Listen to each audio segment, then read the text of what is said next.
Imagine living in a home with a father who's constantly drunk and yet somehow managed to build an $8 trillion empire. Sounds unbelievable, doesn't it? John Clifton Bogle decided that he did not want to live in poverty for the rest of his life, so he took matters into his own hands. This is the story of the Vanguard Empire that started from the dream of a child who wanted to succeed. This is a story of patience, perseverance, and sheer hard work. As John Bogle said himself, "Don't look for the needle in the haystack, just buy the haystack." John Clifton Bogle came from wealthy origins. His father, William Yates Bogle, was a decorated pilot in World War I. In the 1920s, he was working in a company called American Can. The Roaring Twenties, as some call it, was a time of unprecedented growth in the United States. President Calvin Coolidge explained the era perfectly. The chief business of the American people is business. The stock market was growing and everyone was in on the big scheme. People who heard you could double your money by investing in the stock market were ready to invest. However, this short burst of economic growth suddenly stopped when the stock market crashed. Among hundreds of people who lost all their investment was Bogle's father. He lost everything in the Great Depression. He tried to get a job but could not recuperate from the financial crisis. After losing all of his money, Bogle's father started drinking. The harmless habit turned into a grave addiction. John and his brother David started working to support their family. Even in such dire circumstances, Bogle did not lose hope. He kept studying earnestly. He passed all his subjects with flying colors. He spent the first few years at Manasquan High School. Bogle kept studying to achieve excellent grades in high school and won a work scholarship that helped him transfer to Blair Academy.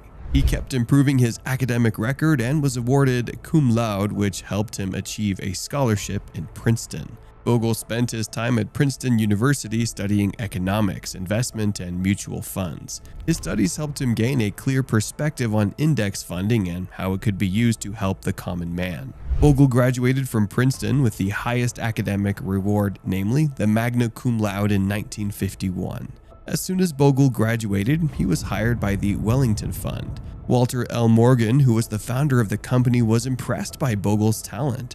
After working for the company for 15 years, Bogle was made CEO. An otherwise meticulous employee, Bogle made one big mistake in his career. He approved a merger that cost the Wellington Fund a huge loss. Bogle himself said that it was an immature decision, but it had a lasting impact on his career. The greatest enemy of a good plan is the dream of a perfect plan. Stick to the good plan, traditional. He was fired from the company for his decision to merge with another company. The companies with which John had merged were doing well at the time of the merger. However, after a few months, they lost 65% of their revenue and blamed Bogle for the mistake. They said, "What do we need you for?" This jolt in Bogle's career was a turning point. His idea was to create a company that would manage the funds of its clients based solely on the interests of the clients. Bogle decided to take matters into his own hands. The Wellington Company was divided into two branches, Wellington Management and the Wellington Fund. Bogle had been fired by Wellington Management, but he was still in charge of the fund. So he went to the company's directors and asked them to let him run the Wellington Fund, with a completely different administration. After 6 months of struggle, unpleasantness, nasty stuff, close calls, ups and downs, laughter and tears, the directors finally voted to do that. Bogle explained in an interview he gave to Investopia. The directors had agreed to give Bogle the fund, but they refused to let him use the Wellington name. Bogle came up with the name Vanguard and made the strategic decision to start an index fund. He created his own company, the Vanguard Group of Investment, in 1974. He created an index fund that worked like a stock market but focused on stocks more likely to profit. When a person invests in an index, the money goes to all the companies that are part of the index. As a result, there are higher chances of making a profit. Bogle used this principle to allow people to invest in mutual funds. Let us take the example of the S&P 500. The Standard & Poor's, or S&P, is a company which creates standard market indices or segments of a financial market. It collects data, issues credit ratings for different companies, and measures their debt obligations. The S&P 500 index tracks the performance of 500 companies. Warren Buffett explains that the S&P low-cost funds are the most profitable, especially during difficult financial times. The company's performance can change over time, but the overall profit always outweighs the losses.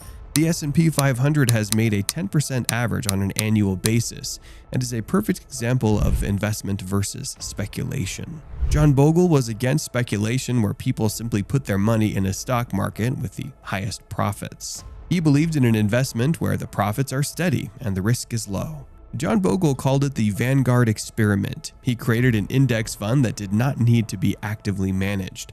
As a result, John was able to remove the cost of hiring an expensive broker to market the funds to an investor. He marketed the funds directly to the investors, going against the industry standards of hiring a broker.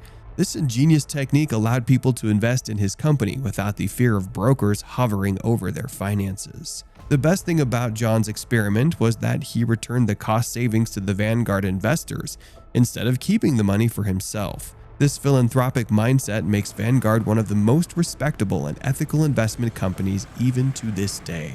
The company kept growing as more and more investors joined the Vanguard group. Bogle became an inspiration and a story of success. Fortune magazine called him one of the 4 investment giants of the 20th century. Bogle admired the work of economist and Nobel Peace winner Paul Samuelson. Following in Paul's footsteps, Bogle set up the first index fund. The fund was not popular in its early days. Some critics thought it was un-American, although the investment fund was open to the general public. Others said the fund was Bogle's folly. However, Bogle proved everyone wrong and made $17 million in the first 5 years.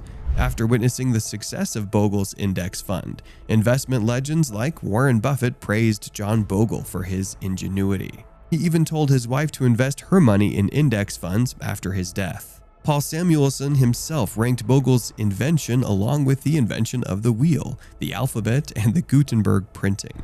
Bogle didn't stop with a simple index fund. He had bigger things in mind. He decided to expand his horizons by joining hands with Prime Cap, an investment management company located in Pasadena, California. After a few negotiations, Bogle launched the Vanguard Prime Cap Fund in November 1984. The company took a long-term approach to growth equity investing, and it paid off. It surpassed the benchmark within a few years. The company reported a $10,000 investment in the year 2015, and their annual return stood at 13.7%. The company became Vanguard's second largest ally after the Wellington Management Company and continued to grow over time. Bogle's foresight allowed Vanguard to expand beyond the index fund and become a multi-million-dollar organization in no time. Bogle was not one to back down from challenges, whether they were financial or physical. Before Bogle was fired from his previous company, he had had his first heart attack at the age of 31. He was let go from the Wellington Company at the age of 35, and his heart kept getting worse. At one point, Bogle collapsed at Reading Terminal after finishing aboard a meeting at the PSFS Bank. Quote, "I toppled over and my hat fell off. I tried to tell the security guard standing over me that I had to get to the 2:30 train to Paoli. But he told me to lie still, and we waited for the rescue squad to show up." Even in severe pain, Bogle didn't lose his sense of humor.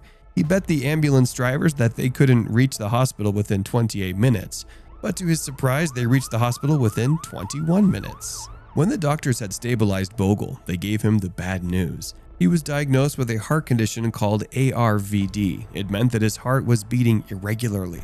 He had to live with this condition for almost 30 years. After 6 heart attacks, the doctors finally recommended a heart transplant. At this point, Bogle was 66 years of age and was past the suitable age for a heart transplant. Bogle was lucky to live long enough to visit the Jefferson Hospital 21 years later, where he told the story of how he survived 6 heart attacks and waited for a heart from a hospital bed. He had to wait 128 days on an IV while waiting for a new heart. Even as a millionaire, he could not get ahead on the donor list. There's no special treatment once you're on the donor list. It's as democratic as a traffic jam. Once you get in line for a heart, there's no bias. And when I met Dr. Morris, I said, "You're my man." When the heart finally came, the doctors were still uncertain whether the operation would be a success or not. John Bogle surprised everyone again. He responded splendidly to the new heart. He started feeling so good that he started riding his bike. He would continue hiking in the Adirondacks well into his 80s. The bill for the heart transplant reached up to $780,000. but the healthcare coverage that Bogle provided to his employees and himself reduced the bill to a mere $3.46. Bogle was relieved and happy at the same time. "I screamed at Eve, my wife, 'Quick, get my checkbook so I can pay this before they change their minds.'" He laughed while talking to a diverse audience at Jefferson Hospital's Alumni Hall. This interview took place when Bogle was 87 years old. He said that he never felt better than he was now.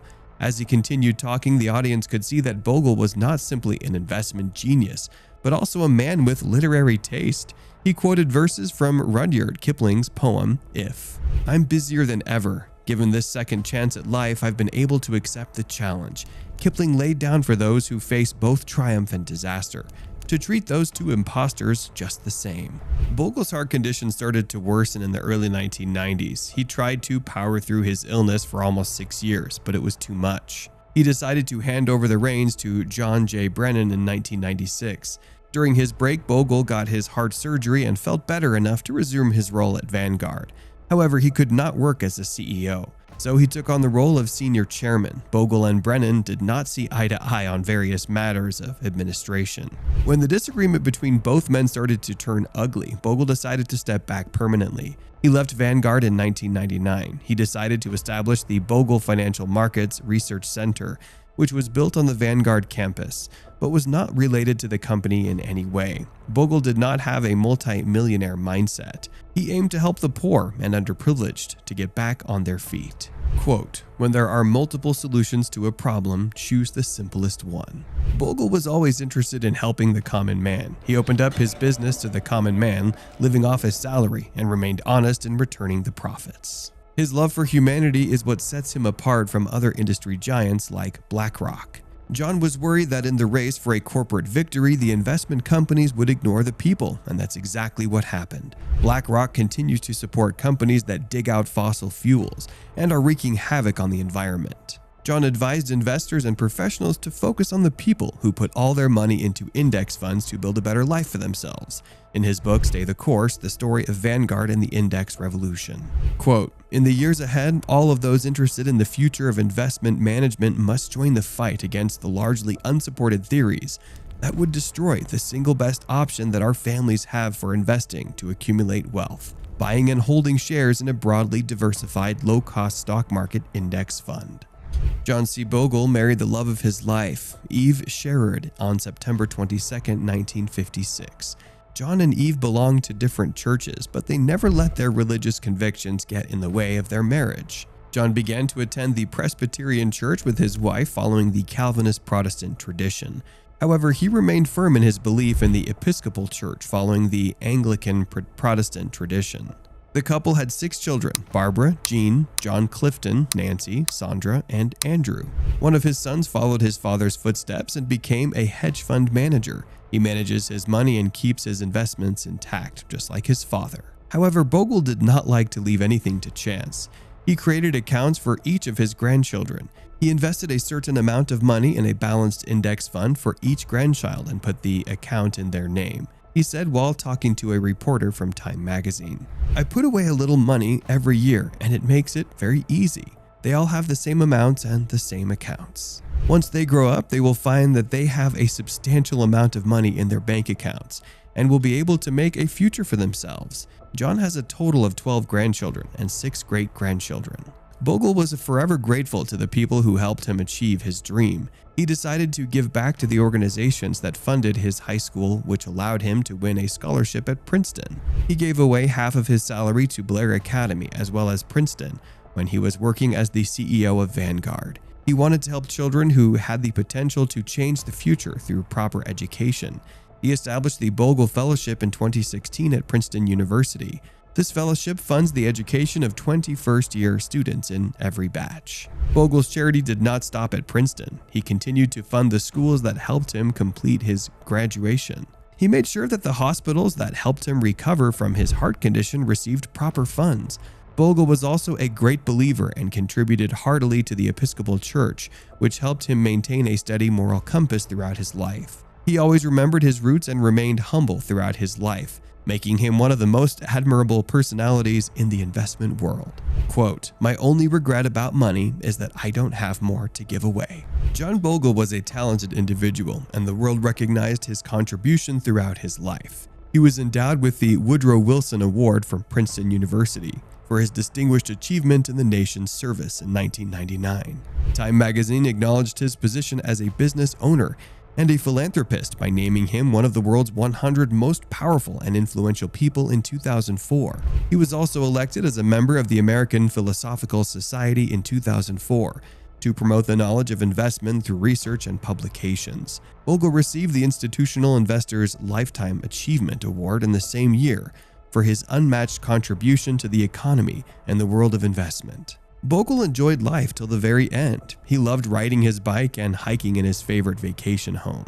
He never lost his sense of humor, even after going through so much adversity. He once joked that people had started giving him awards for his durability. The longer he was around, the more awards he would get. He continued to write books and do interviews to help the public understand index funding and allow them to make long-term profitable financial decisions. Quote, "My only regret about money," he said in 2012, "is that I don't have more to give away." Warren Buffett expressed his devotion to John Bogle in a 2017 Berkshire meeting by saying, "I believe that he had made it today. John Bogle has done more for the American investor than any man in the country." Warren pointed to John Bogle as he stood up in the audience and received accolades from the audience. Jack Bogle has probably done more for the American investor than any man in the country. Jack, there he is. The business magnate passed away on January 16, 2019, in his home in Bryn Mawr, Pennsylvania. He was suffering from esophageal cancer in his last days. Before developing cancer, he had been battling with a congenital heart disease. He is dearly missed by his wife, children, and grandchildren. John Bogle was an inspiration. His death marked the end of an era. Burton Malkiel, a Princeton University economics professor, expressed his admiration for Bogle by saying, "He was a towering figure. The mutual funds industry is infinitely better because of Jack Bogle." Tributes started pouring in as the news of Bogle's passing spread far and wide, from CEOs and publishers to anyone who knew Bogle in a personal capacity. The world mourned the loss of a man who always put the public's interest ahead of his own. Ben Johnson, the director of passive research at Morningstar Research Services, exclaimed, "I don't think there has ever been or will there ever be anyone who has given more to investors and taken less in return than John Bogle. He created an institution that was pro-customer. He was fun to talk to. This guy was a character," Jim Cramer said in an interview with CNBC. Bogle was laid to rest at the age of 89 with the satisfaction that he had helped millions of people in America. He was not only a great mind, but a humanitarian at heart. He ignored his pain to help others in distress as he's continued to work with a congenital heart condition. Everyone makes money for themselves, but Jack Bogle was different. He made sure that every person who had the smallest investment should receive his fair share. His legacy lives on in the Vanguard Group, and his ideas continue to inspire people all across the globe. What do you think about the millionaire with a heart of gold? Leave your thoughts in the comments below. And if you enjoyed this video, give it a thumbs up and subscribe to the channel for more.